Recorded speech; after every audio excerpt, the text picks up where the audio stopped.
بالله من الشيطان الرجيم بسم الله الرحمن الرحيم الحمد لله رب العالمين الرحمن الرحيم مالك يوم الدين إياك نعبد وإياك نستعين اهدنا الصراط المستقيم صراط الذين أنعمت عليهم غير المغضوب عليهم ولا الضالين رب اغفر لي ولوالدي وللمؤمنين آمين رب اشرح لي صدري ويسر لي أمري واحلل عقدة من لساني يفقه قولي ربي زدني علما وارزقني فهما آمين يا رب العالمين. Bismillahirrahmanirrahim. Assalamualaikum warahmatullahi wabarakatuh. Anak-anak paralel kelas 5, alhamdulillah kita semuanya sudah melaksanakan puasa Ramadan 1442 Hijriah kemarin ya. Semoga kita semua mendapatkan pahala yang melimpah dari Allah Subhanahu wa Ta'ala. Tidak lupa saya pribadi Ustadz Arifin mengucapkan ya, mohon maaf lahir dan batin untuk anak-anak semuanya. Semoga kita semua diberikan kesehatan ya, pahala yang melimpah ya. Baik anak-anak, hari ini kita akan belajar lagi yaitu dengan mata pelajaran ilmu pengetahuan alam dengan materi pemisahan campuran. Mohon anak-anak diperhatikan videonya, boleh dicatat materinya ya. Pemisahan campuran dapat dipisahkan sehingga zat-zat penyusunnya terpisah ya anak-anak.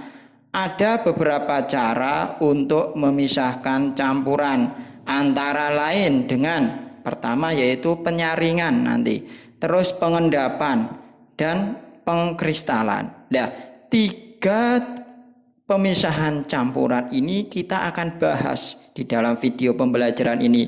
Nanti ada penyaringan, pengendapan, dan pengkristalan.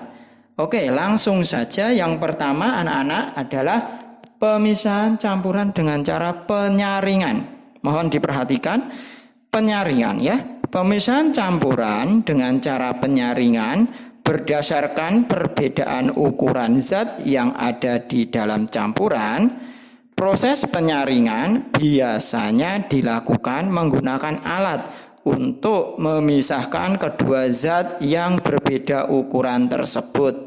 Jadi ini menggunakan alat ya untuk memisahkan kedua zat. Nah, alat yang dapat digunakan antara lain kertas saring, kain, ataupun jaring kawat. Nah, ini mungkin anak-anak sudah pernah mempraktekkan di rumah.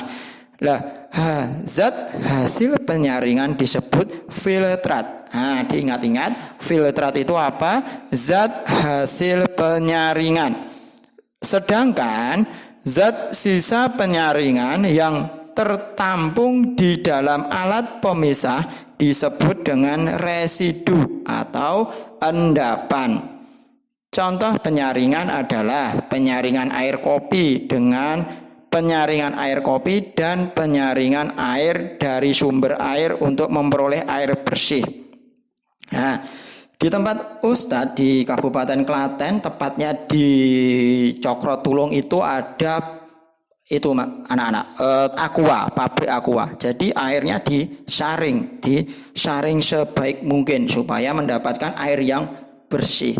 Boleh nanti anak-anak semua kapan-kapan kalau ke Klaten boleh ke itu tempat penyaringan air pabrik aqua di Cokrotulung. Nah, nanti bisa di sana bisa melihat ya.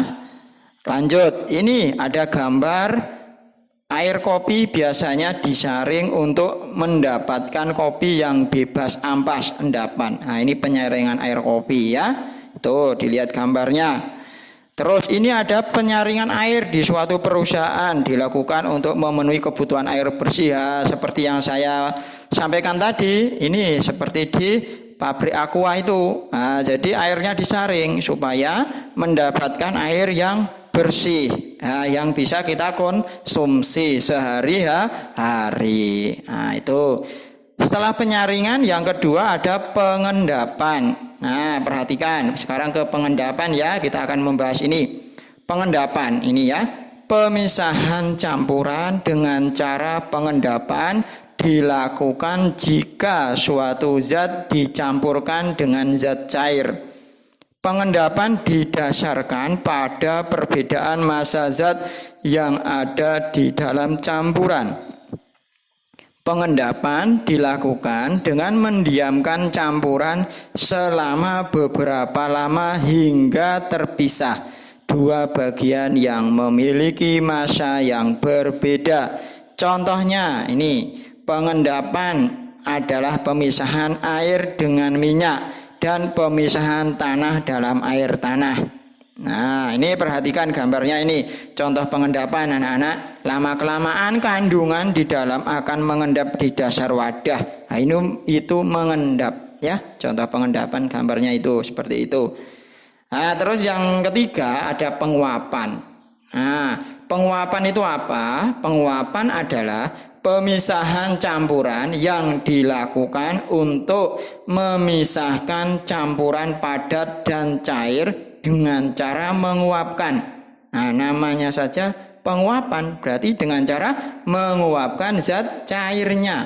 Nah, menguap itu apa toh? Menguap itu perubahan wujud dari cair menjadi gas, menguap. Nah, contoh peristiwa penguapan terjadi pada proses pemisahan garam dari air laut. Nah, ini anak-anak mungkin sudah pernah melihat petani garam ya, di air laut membuat garam. Dan pembuatan gula tebu dari cairan tebu. Nah, pembuatan gula tebu ini di tempat saya di Klaten itu juga ada pabrik tebu Gondang namanya. Ya, itu pembuatan gula tebu.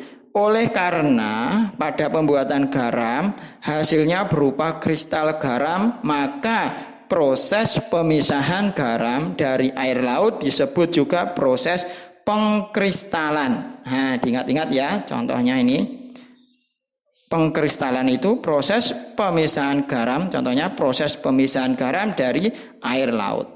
Oke, ini diperhatikan, ini ada gambar petani garam ya. Setelah air laut dalam petak garam diuapkan dengan sinar matahari selama 7 hari, ini kurang lebih 1 minggu, akan terbentuk kristal-kristal garam. Nah, itu ya, terbentuk kristal-kristal garam yang bisa kita manfaatkan dalam kehidupan sehari-hari garam gitu ya. Terus ini ada contoh peristiwa penguapan pembuatan gula tebu dari cairan tebu. Nah, ini dilihat itu gambarnya ya. Nah, tebu yang gula itu loh, anak-anak biasanya kan minum pakai gula, itu bahannya dari tebu itu. Nah, cukup sekian ya anak-anak materi IPA, mata pelajaran IPA dengan materi pemisahan campuran. Jangan lupa selalu diputar kembali video pembelajarannya kalau belum jelas ya. Nanti ada latihan soal ya, bisa dikerjakan ya.